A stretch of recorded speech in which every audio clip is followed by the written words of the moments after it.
J'ai 88 ans et pendant toute ma vie, j'ai cru qu'accumuler, c'était me protéger. Que ce soit matériel, comme les objets, ou immatériel, comme les rancœurs. C'était une erreur terrible. À la fin de cette vidéo, vous comprendrez ce que j'ai mis toute ma vie à comprendre. Ne faites pas la même erreur que moi. Ce que je vais vous dire m'a coûté des décennies à porter des poids énormes. Je parle des poids invisibles. Ces fardeaux qu'on accumule au fil des années sans s'en rendre compte, qu'on justifie avec de bonnes raisons, qu'on appelle parfois fidélité, parfois mémoire, parfois prudence, parfois amour, et qui sont en réalité des chaînes qu'on s'est mises soi-même et dont on a depuis longtemps perdu la clé. À 88 ans, j'en ai identifié 7. 7 poids qui m'ont volé des années de légèreté que je ne récupérerai pas. 7 poids dont je me suis délesté. Certains il y a longtemps, d'autres bien plus récemment, et dont l'absence m'a appris quelque chose que je veux vous transmettre ce soir, avec toute la clarté et toute la sincérité dont je suis capable. Je m'appelle Bernard, j'ai 88 ans. J'ai travaillé 38 ans comme comptable dans la même entreprise. J'ai aimé la même femme pendant 52 ans. Et j'ai appris, souvent à mes dépens, toujours trop tard mais jamais inutilement, que la liberté n'est pas quelque chose qu'on cherche à l'extérieur. C'est quelque chose qu'on trouve quand on arrête de porter ce qui ne nous appartient plus. Le premier poids, c'est celui des objets gardés par culpabilité. Il y a 3 ans, j'ai décidé de vider vraiment mon appartement.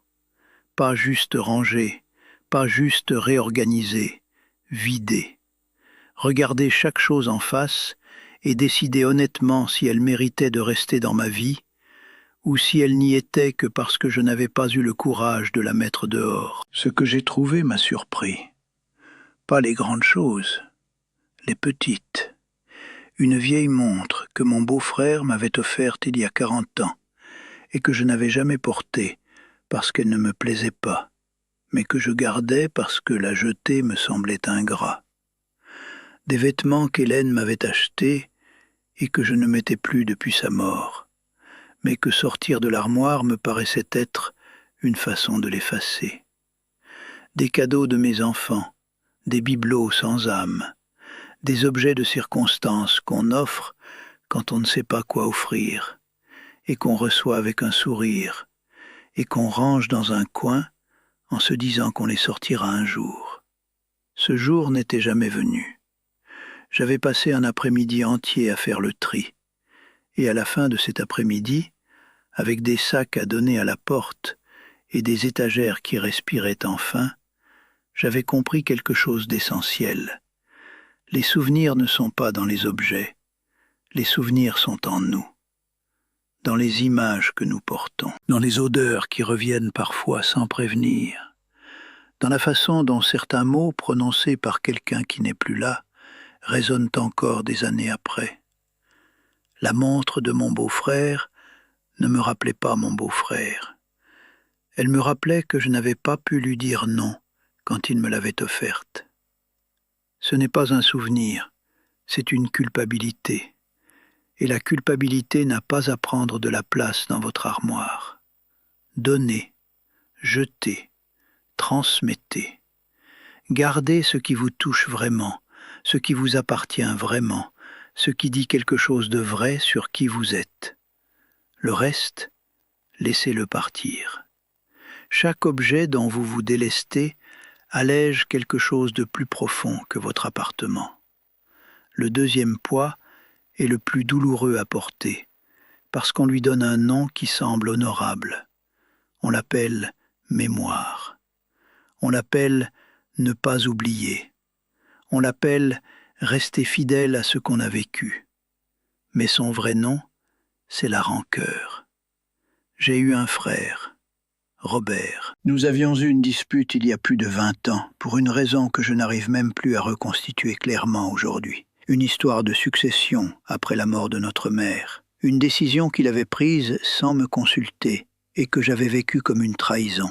Nous ne nous étions plus parlé depuis 19 ans. 19 ans de silence entre deux frères qui avaient grandi dans la même chambre, qui avaient partagé les mêmes étés, les mêmes hivers, les mêmes parents. Robert est mort il y a 6 ans, 2 ans avant qu'Hélène ne nous quitte. Il est mort d'un cancer du poumon, rapidement, en quelques mois. Je l'ai appris par un cousin. Je ne suis pas allé à l'enterrement. Je m'en étais donné des raisons.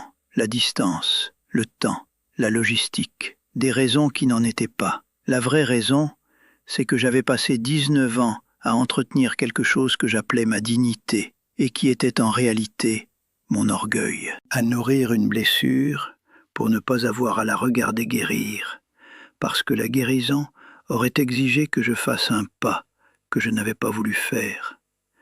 Et quand Robert est mort, cette blessure-là n'avait plus personne à qui pardonner, plus personne à appeler, plus personne à qui dire ce qu'on aurait voulu dire et qu'on avait gardé dans le silence pendant 2 décennies. Je vis avec ça, je vivrai avec ça jusqu'à la fin, pas comme une punition, comme une leçon que j'aurais préféré apprendre autrement. La rancœur que vous appelez mémoire occupe une place dans votre cœur qui pourrait accueillir autre chose, de la légèreté, de la présence, de la vraie mémoire, celle qui ne pèse pas, celle qui dit « j'ai aimé cette personne », même si quelque chose s'est mal passé entre nous. Le pardon n'efface pas ce qui a été fait. Il vous libère de continuer à le porter vous, dans votre corps, dans vos nuits, dans ces moments de silence où les vieilles colères reviennent sans qu'on les ait invitées. Ne laissez pas quelqu'un mourir avant de lui avoir dit ce que vous aviez à dire. Pas pour lui nécessairement, pour vous. Le 3e poids, celui-là je l'ai identifié plus tard que les autres, c'est le besoin d'approbation de ses enfants. Pendant des années après la mort d'Hélène, je n'avais pas voyagé, pas visité des endroits qui m'attiraient depuis longtemps, pas fait des choses qui me tentaient parce qu'elles semblaient peut-être imprudentes pour un homme de mon âge vivant seul. Et si je suis honnête avec moi-même, ce n'était pas vraiment la prudence qui me retenait. C'était la peur de ce que mes enfants penseraient, la peur qu'ils s'inquiètent, la peur qu'ils jugent, la peur de ne pas être le père raisonnable et prévisible qu'ils attendaient que je sois. Je me censurais pour leur confort émotionnel. Je réduisais ma vie pour leur éviter de l'inquiétude. Je m'empêchais d'être libre pour ne pas les déranger. Un matin, j'avais réalisé l'absurdité de cette situation. Mes enfants avaient la 50aine. Ils avaient leur propre vie, leurs propres décisions, leur propre façon de vivre, qui ne me demandait pas toujours mon approbation. Et moi, à 86 ans, je me comportais comme un adolescent qui cherche la permission de ses parents avant de sortir. J'avais réservé un voyage, seul, dans une région que je n'avais jamais visitée et qu'Hélène et moi avions toujours remise à plus tard. Je l'avais dit à mes enfants après avoir réservé, pas avant, pas pour avoir leur aval, mais pour les informer, parce qu'il y a une différence entre informer et demander la permission. Michael avait dit que c'était peut-être imprudent. J'avais répondu que j'avais 86 ans, et que si je n'étais pas prudent maintenant, je ne le serais jamais. Il avait souri malgré lui. Ce voyage, je ne vous dirai pas que c'était le plus beau de ma vie, mais je vous dirai que chaque matin en me levant, dans cette région inconnue, avec son odeur différente et sa lumière différente, j'avais ressenti quelque chose qui ressemblait à ce qu'on ressent quand on reprend quelque chose qui vous appartient et qu'on avait laissé trop longtemps dans un coin. Vos enfants adultes n'ont pas à approuver vos décisions. Vous les aimez, vous leur souhaitez le meilleur, et vous avez le droit de vivre sans leur permission. Le 4e poids est peut-être le plus silencieux et le plus constant. C'est la comparaison avec ce qu'on aurait pu être. Il arrive souvent dans ces moments calmes du soir, quand les défenses sont basses et que l'esprit erre librement.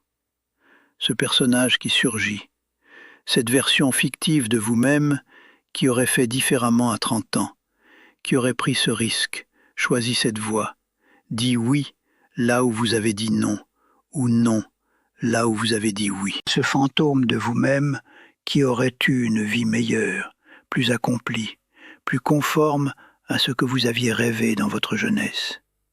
J'ai été comptable pendant 38 ans. J'avais rêvé jeune d'autre chose, d'une vie avec plus de mouvement, plus d'incertitude peut-être, plus d'aventure au sens large du terme.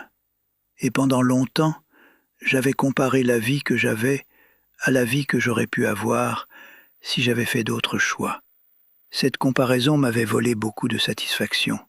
Elle m'avait empêché de voir ce que ma vraie vie contenait réellement, parce que je la regardais toujours à travers le filtre d'une vie imaginaire qui n'avait jamais existé et n'existerait jamais.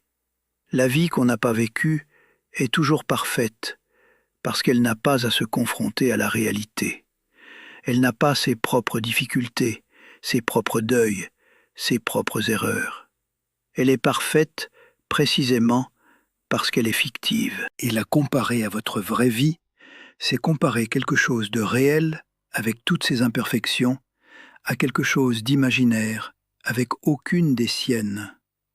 Votre vraie vie, même imparfaite, même différente de ce que vous aviez imaginé, contient des choses réelles, de vrais amours, de vraies présences, de vrais moments. Elle mérite d'être regardée pour ce qu'elle est et non constamment mesurée à ce qu'elle aurait pu être. Cessez de regretter le personnage fictif. Il n'aurait pas été plus heureux que vous. Il aurait juste eu d'autres regrets. Le 5e poids, et celui-là m'avait pris longtemps à identifier parce qu'il est particulièrement bien caché, c'est l'opinion des gens qui ne nous voient plus.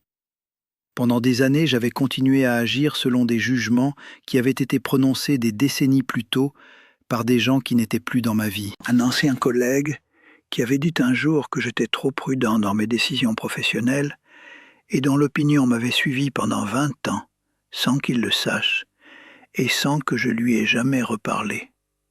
Une voisine qui avait commenté notre façon d'élever nos enfants quand ils étaient petits, et dont les mots m'étaient revenus parfois des années après, sans raison apparente.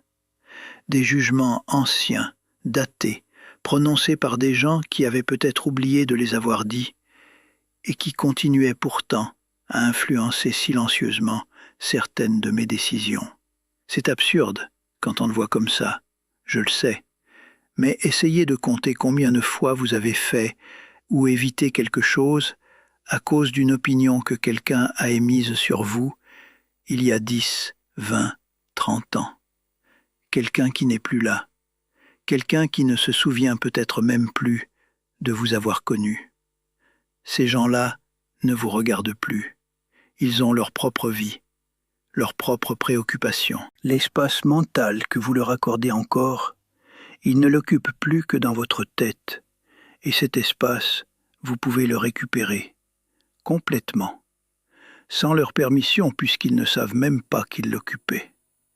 Demandez-vous ce soir quelles opinions anciennes habitent encore vos décisions d'aujourd'hui.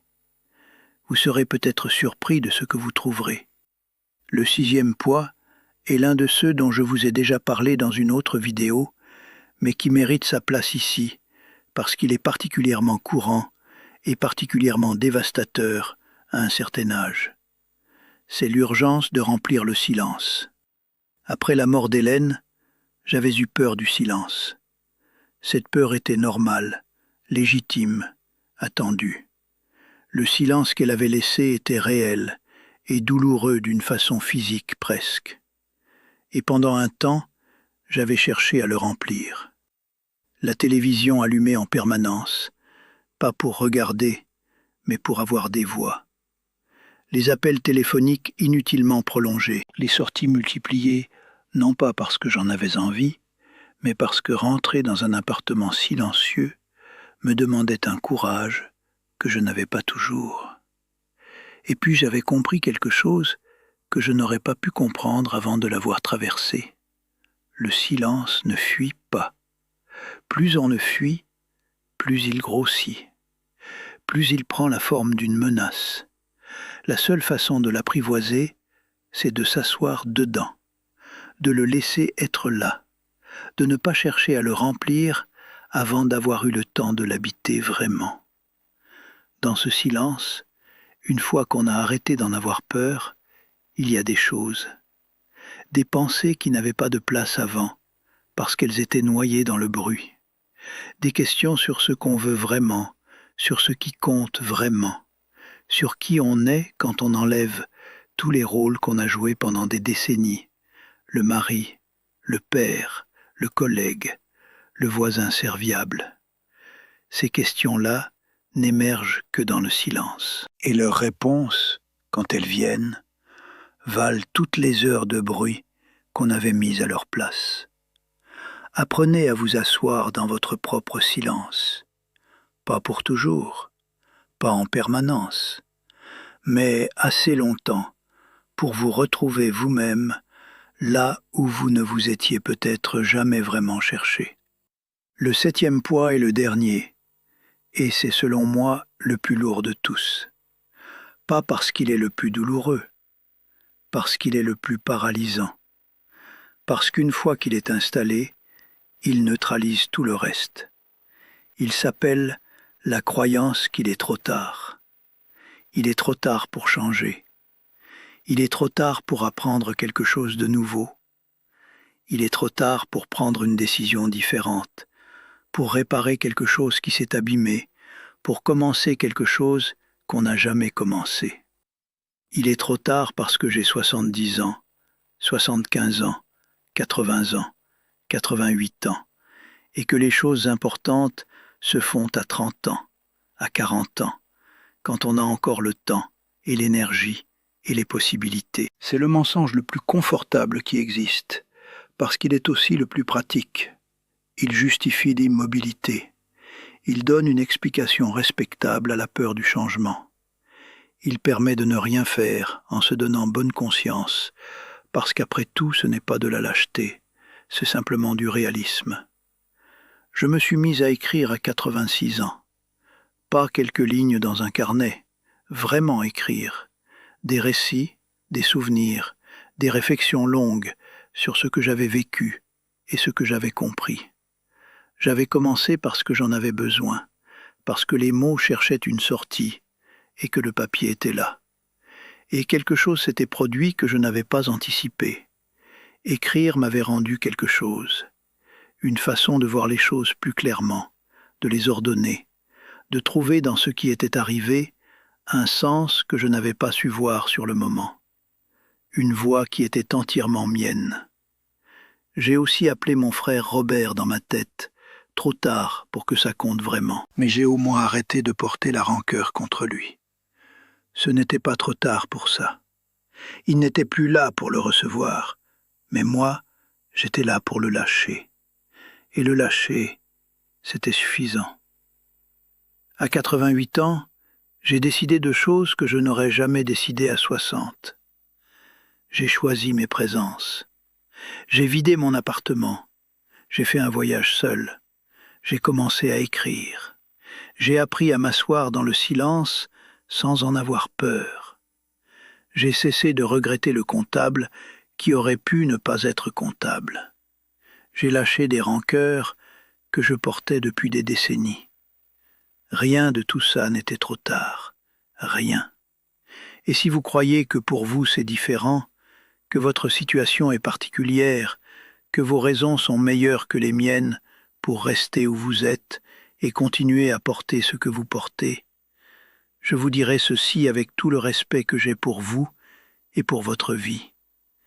Vous vous racontez une histoire, et cette histoire vous coûte des jours et des semaines et des mois qui pourraient être différents. Il n'est jamais trop tard pour lâcher quelque chose.